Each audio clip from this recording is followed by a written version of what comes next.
ನಮಸ್ಕಾರ ಸ್ನೇಹಿತರೆ, ನಾನು ನಿಮ್ಮ ಹರೀಶ್.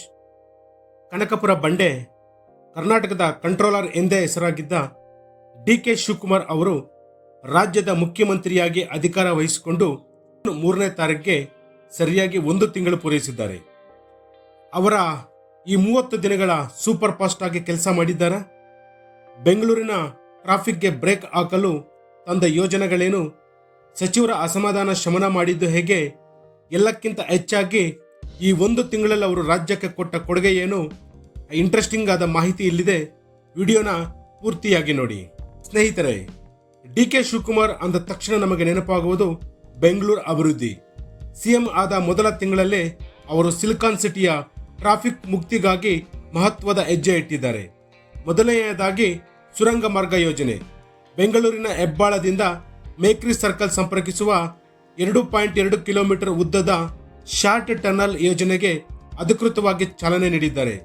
ಇದು ಮುಂಬರುವ ದಿನಗಳಲ್ಲಿ ಏರ್ಪೋರ್ಟ್ ರಸ್ತೆಯ ಟ್ರಾಫಿಕ್ ಅನ್ನು ಸಂಪೂರ್ಣವಾಗಿ ಕಡಿಮೆ ಮಾಡಲಿದೆ. ಎರಡನೆಯದಾಗಿ ಎಸ್.ಎಂ. ಕೃಷ್ಣ ಕಾರಿಡಾರ್.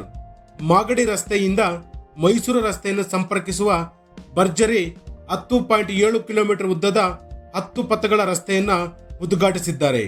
ಇದಕ್ಕೆ ಮಾಜಿ ಸಿಎಂ ಎಸ್.ಎಂ. ಕೃಷ್ಣ ಅವರ ಹೆಸರು ಇಡಲಾಗಿದ್ದು, ಇದು ಬೆಂಗಳೂರಿನ ಇತಿಹಾಸದಲ್ಲಿ ಅತ್ಯಂತ ವೇಗವಾಗಿ ಮುಗಿದ ಬೃಹತ್ ರಸ್ತೆ ಯೋಜನೆಗಳಲ್ಲಿ ಒಂದಾಗಿದೆ. ಮೂರನೆಯದಾಗಿ ಬಿಡದಿ ಟೌನ್ಶಿಪ್ ಪ್ರಸ್ತಾವನೆ. ಬೆಂಗಳೂರಿನ ಮೇಲಿನ ಒತ್ತಡ ಕಡಿಮೆ ಮಾಡಲು ಬಿಡದಿ ಬಳಿ ಹೈಟೆಕ್ ಉಪನಗರ ಅಥವಾ ಟೌನ್ಶಿಪ್ ನಿರ್ಮಾಣಕ್ಕೆ ಭೂಸ್ವಾಧೀನದ ಮಾಸ್ಟರ್ ಪ್ಲಾನ್ ರೆಡಿ ಮಾಡಿದ್ದಾರೆ.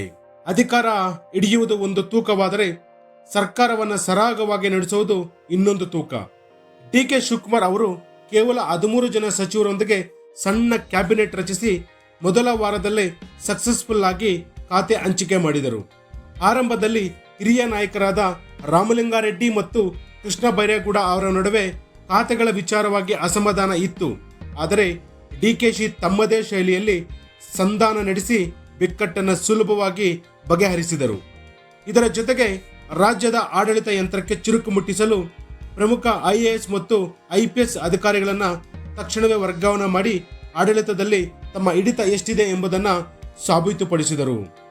ಇನ್ನು ಪಕ್ಷದ ವಿಷಯಕ್ಕೆ ಬಂದರೆ, ಸಿಎಂ ಆದ ತಕ್ಷಣ ಒಬ್ಬ ವ್ಯಕ್ತಿಗೆ ಒಂದೇ ಹುದ್ದೆ ಎಂಬ ತತ್ವದಡಿ ಡಿ.ಕೆ. ಶಿವಕುಮಾರ್ ಅವರು ತಾವು ವರ್ಷಗಳಿಂದ ಅಲಂಕರಿಸಿದ್ದ ಕೆಪಿಸಿಸಿ ಅಧ್ಯಕ್ಷ ಸ್ಥಾನವನ್ನು ಹಿರಿಯ ನಾಯಕ ಬಿ.ಕೆ. ಹರಿಪ್ರಸಾದ್ ಅವರಿಗೆ ಹಸ್ತಾಂತರಿಸಿದರು. ಅಷ್ಟೇ ಅಲ್ಲ, ಗ್ರಾಮೀಣ ಭಾಗದ ಯುವಕರನ್ನು ತಲುಪಲು ಒಂದು ಮಾಸ್ಟರ್ ಸ್ಟ್ರೋಕ್ ಇಟ್ಟಿದ್ದಾರೆ. ಅದುವೇ ಭಾರತ್ ಜೋಡೋ ಯೂತ್ ಕ್ಲಬ್. ಪ್ರತಿ ಗ್ರಾಮ ಪಂಚಾಯಿತಿ ಮಟ್ಟದಲ್ಲಿ ಈ ಕ್ಲಬ್ಗಳನ್ನು ಸ್ಥಾಪಿಸಿ ಯುವಕರಲ್ಲಿ ನಾಯಕತ್ವ ಗುಣ, ಕ್ರೀಡೆ ಮತ್ತು ಸಾಂಸ್ಕೃತಿಕ ಚಟುವಟಿಕೆಗಳನ್ನು ಹೆಚ್ಚಿಸಲು ಈ ಹೊಸ ಯೋಜನೆಯನ್ನ ಜಾರಿಗೆ ತಂದಿದ್ದಾರೆ. ಆದರೆ ನೆನಪಿಡಿ, ಅಧಿಕಾರದ ಹಾದಿ ಸುಲಭವಾಗಿರಲಿಲ್ಲ. ಮೊದಲ ತಿಂಗಳಿನಲ್ಲೇ ಡಿ.ಕೆ. ಸರ್ಕಾರಕ್ಕೆ 2 ದೊಡ್ಡ ಸವಾಲುಗಳು ಎದುರಾಗಿದೆ. ಮೊದಲನೆಯದು ಮುಂಗಾರು ಮಳೆ ಕೊರತೆ. ರಾಜ್ಯದ ಕೆಲವು ಭಾಗಗಳಲ್ಲಿ ನಿರೀಕ್ಷಿತ ಮಟ್ಟದಲ್ಲಿ ಮಳೆಯಾಗದೇ ಇರುವುದು ರೈತರಲ್ಲಿ ಆತಂಕ ಮೂಡಿಸಿದೆ. ಇದನ್ನು ನಿಭಾಯಿಸುವುದು ಸರ್ಕಾರದ ಮುಂದಿನ ದೊಡ್ಡ ಜವಾಬ್ದಾರಿ. ಎರಡನೆಯದು ಬಿಡದಿ ಭೂಸ್ವಾಧೀನ ವಿರೋಧ. ಬಿಡದಿಯಲ್ಲಿ ಟೌನ್ಶಿಪ್ ಮಾಡಲು ಸರ್ಕಾರ ಮುಂದಾಗಿದ್ದರೆ ಅಲ್ಲಿನ ಸ್ಥಳೀಯ ರೈತರು ಭೂಮಿ ಕೊಡಲು ನಿರಾಕರಿಸುತ್ತಿದ್ದಾರೆ. ಇದರ ಬೆನ್ನಲ್ಲೇ ಮಾಜಿ ಸಿಎಂ ಎಚ್.ಡಿ. ಕುಮಾರಸ್ವಾಮಿ ಅವರು ರೈತರ ಪರ ನಿಂತು ಸರ್ಕಾರದ ವಿರುದ್ಧ ಪ್ರತಿಭಟನೆಯ ರಣಕಹಳೆ ಮೊಳಗಿಸಿದ್ದಾರೆ.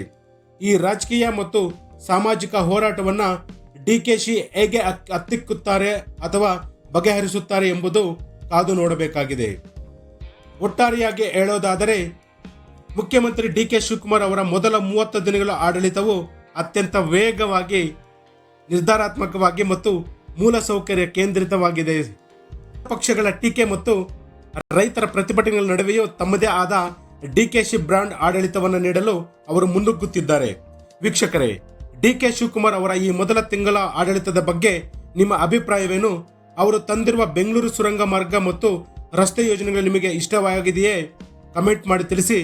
ವಿಡಿಯೋ ಇಷ್ಟವಾದರೆ ಲೈಕ್ ಮಾಡಿ, ನಿಮ್ಮ ಸ್ನೇಹಿತರೊಂದಿಗೂ ಶೇರ್ ಮಾಡಿ ಮತ್ತು ಇಂತಹ ಮತ್ತಷ್ಟು ಇಂಟ್ರೆಸ್ಟಿಂಗ್ ರಾಜಕೀಯ ಅಪ್ಡೇಟ್ಗಳಿಗಾಗಿ ನಮ್ಮ ಚಾನಲ್ ಅನ್ನು ಸಬ್ಸ್ಕ್ರೈಬ್ ಮಾಡೋದನ್ನ ಮರಿಬೇಡಿ. ಧನ್ಯವಾದಗಳು.